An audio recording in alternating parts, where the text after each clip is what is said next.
Good luck, challengers! Kanya-kanyang diskarte na ito.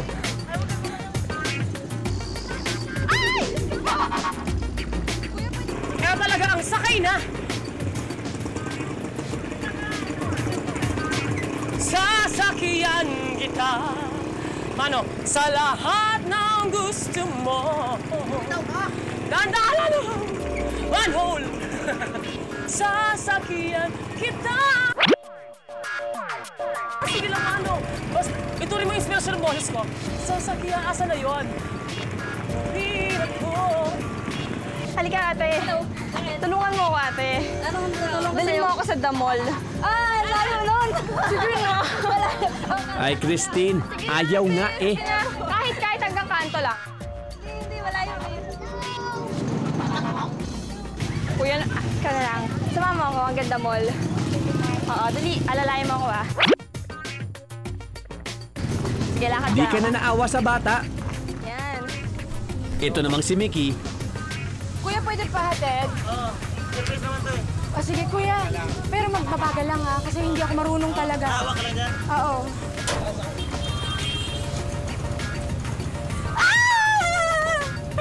Sige lang, kuya. Sorry, okay lang ako.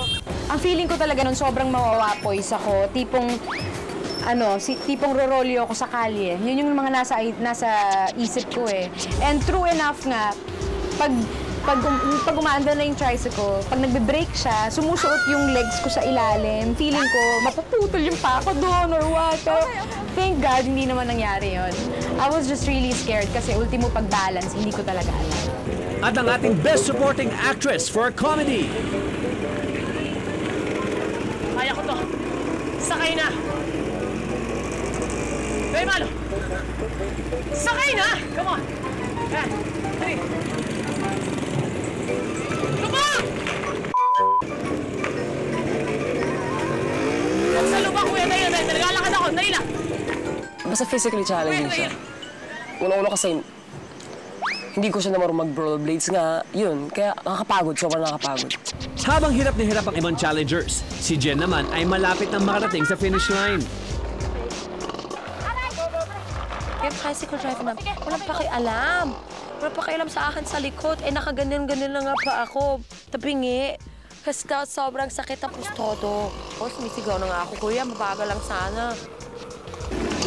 Okay lang yan, Jen. Ikaw pa rin naman ang panalo eh. Aray ko! Hindi ko na suot na maayos.